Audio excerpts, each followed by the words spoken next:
sabia que o italiano era um dialeto dentre tantos os que temos na Itália? E por que será que ele foi o escolhido para ser o idioma oficial do país? Qual a sua origem? Quer descobrir? Então, vem comigo!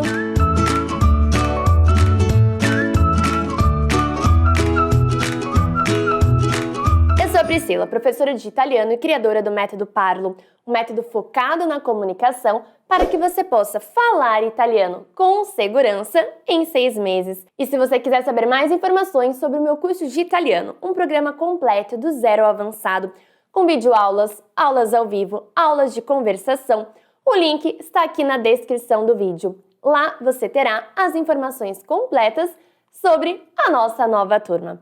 E no vídeo de hoje aprenderemos sobre a origem da língua italiana. Na Itália temos diversos dialetos. E você sabia que o italiano era mais um dialeto dentre tantos os que temos por lá?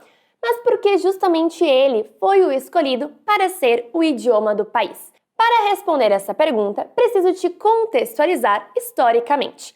Para começar, o português, o italiano, o espanhol, o francês são línguas que derivam do latim. Legal, e eu fiquei pensando, derivam do latim. Então, existia um povo que falava latim. Onde esse povo morava? Que povo era esse? Por que do latim derivaram todas essas línguas? Então, aqui nós temos um mapa que está em espanhol, pois foi o único que eu achei. Mas naquela região que está a Itália, viviam vários povos diferentes há muito tempo atrás. E ali, naquela região onde está Roma, existia um povo, i Latini. E aquela região era habitada por esse povo que se chamava latinos. Eles habitavam naquela região entre o século XII a.C. e o século III a.C. E muitos anos depois, tudo foi evoluindo, essas regiões foram crescendo e essa língua foi se espalhando, misturada com as línguas de outros povos que estavam naquela região também. Depois tivemos o Império Romano e a sua expansão, e eles dominaram muitas partes do que hoje é a Itália e outros países também. E nisso foram levando um pouco do latim, que era o idioma que eles falavam. É claro que estou te contando a história de uma maneira muito rápida e simplista, pois é muito mais profundo, va bene? Foi apenas uma contextualização histórica. E essa língua foi se misturando com as línguas dos povos dominados e daqueles que foram morar nestes lugares. E já dá para imaginarmos por que muitas línguas derivam do latim. Agora que já sabemos quem eram os latinos e onde eles moravam, vamos focar no italiano. L'italiano, insieme alle altre lingue romanze, deriva dal latino popolare ed è il risultato di una trasformazione linguistica durata secoli. Le lingue romanze sono le lingue derivate dal latino. Então, são as línguas românicas. Já dá para imaginar porque tem esse nome, não é mesmo? Faz referência a Roma. E isso durou séculos. Dá para saber que não foi do dia para a noite que isso aconteceu. Com essa mistura entre a língua latina e as línguas locais, passamos a ter o volgare. Aqui preciso fazer uma diferenciação entre il latino e il volgare. In tutto l'impero la lingua ufficiale è il latino, ma il popolo molto spesso parla una specie di latino molto influenzato dalla propria língua madre. Então, o latim correto era falado por poucas pessoas e a grande maioria do povo falava o latim misturado com o seu idioma. E essas línguas foram chamadas de volgare. E deu para perceber de onde vieram todos esses dialetos. Olha só quantos temos na Itália hoje. Quando ouvimos um dialeto, ele tem sons semelhantes ao que chamamos de italiano, porém são completamente diferentes. A origem deles também é o latim, porém teve tanta mistura que são muito diferentes. E temos muitos dialetos na Itália, pois ali moravam vários povos diferentes. Agora que já entendemos quem eram os latinos e como essa língua foi parar em vários lugares, surge a seguinte pergunta: O que o italiano tem a ver com tudo isso? E antes de responder essa pergunta, se você está gostando, já deixa o seu like e se inscreva no canal. Bom, antigamente, as pessoas que sabiam escrever, escreviam em latim, que era a língua culta e valorizada. Porém, com o passar dos anos, alguns escritores muito bons começaram a escrever em volgare, ou seja, escreviam em latim, mas também passaram a escrever em sua língua local. E a partir do momento que eles começaram a escrever e criar histórias, poemas em volgare, com o passar dos anos, essas línguas passaram a ganhar uma importância maior do ponto de vista cultural. E dentre os volgari que os escritores começaram a utilizar, i due volgari più usati erano il siciliano e il toscano.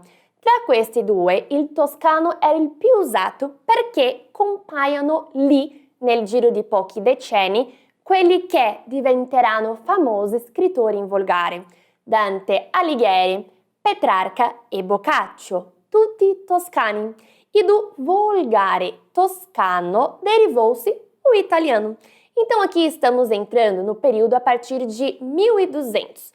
Esses escritores começaram a escrever em volgare e defendiam que não era apenas o latim que deveria ser utilizado para as obras escritas. Eles queriam mostrar que escrever em volgare não tem nada de menos elegante. E aqui quero trazer para você 4 grandes escritores que escreveram no dialeto da região da Toscana, que é de onde vêm as origens do italiano. Dante Alighieri decide di scrivere una colossale opera che sta tra la metafisica e la fantascienza. La Divina Commedia è il suo fantastico viaggio attraverso l'inferno, il purgatorio e il paradiso. Ele escreveu várias obras em latim e também no dialeto toscano, que é a raiz do italiano. E o Dante Alighieri é considerado pai da língua italiana, não porque ele foi o primeiro a escrever em volgare, mas ele foi o mais profundo. Então, não importa quando, e sim como ele fez isso. A sua obra La Divina Commedia conseguiu expressar com clareza e profundidade, usando várias palavras do dialeto da sua cidade, Florença, para descrever o inferno, o purgatório e o paraíso. Giovanni Boccaccio.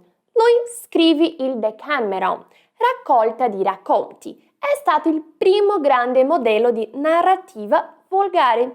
E aqui, em sua obra, ele coloca vários contos que ele escreveu e ela foi escrita no volgare fiorentino. E não foi somente essa obra que ele escreveu em volgare, mas essa foi a mais importante. Um outro escritor muito importante foi Francesco Petrarca. Scriverà bellissime e tenerissime poesie d'amore in volgare per la sua amata Laura. Ele fez outras obras em volgare, porém essa foi a mais relevante. E ele também é da onde? Da região da Toscana. Nel 1612 l'Accademia della Crusca, ancora oggi voce ufficiale della lingua italiana, pubblica la prima edizione del suo vocabolario basato sulla lingua usata dagli scrittori fiorentini del Trecento. A Accademia della Crusca seria como a nossa Academia de Letras no Brasil. Ela é responsável por tudo que é relacionado ao idioma italiano. Ou seja, aqui eles já viam uma certa importância nessas obras escritas no Volgare de 1300. E eles criaram um dicionário, um vocabulário daquelas palavras.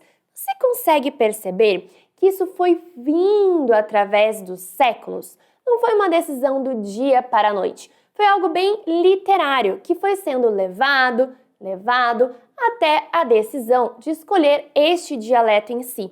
E chegando em 1800, temos um outro escritor muito importante que escreveu no Volgare fiorentino e defendeu muito o seu uso e a sua importância. Alessandro Manzoni. I Promessi Sposi. Nel 1840 elaborò una tesi secondo la quale la lingua italiana scritta fosse troppo aulica e colta. Fu così che il romanziere attinse dal toscano per far sì che il suo romanzo fosse comprensibile a tutti. Ele defendeu, frente à Accademia della Crusca, que a língua italiana, ou volgare, escrita, era culta e se podia utilizar para produzir grandes obras. Escrevendo em Volgare, ele possibilitava que mais pessoas tivessem acesso à sua obra. E esses escritores foram muito lidos e tiveram muito impacto na literatura italiana. Então, quando chegou o momento de escolher um idioma para o país, a obra deles exerceu uma grande influência na decisão, uma vez que eles foram muito profundos na sua escrita. E devemos lembrar que eles não inventaram a língua, pois a língua ela é um instrumento de comunicação entre as pessoas. Eles apenas registraram essa língua de uma maneira excepcional. E con il Regno d'Italia, 1848, inizia il processo di unificazione linguistica.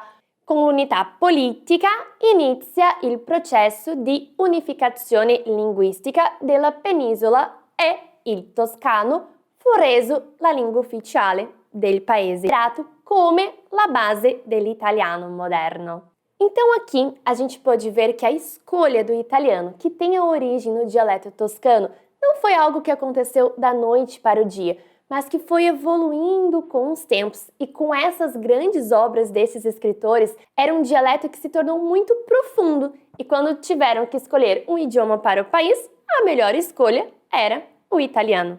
Muito interessante, não é mesmo? E aí, gostou? Você já conhecia a origem da língua italiana? Conte para mim nos comentários e aproveite e já deixa o seu like.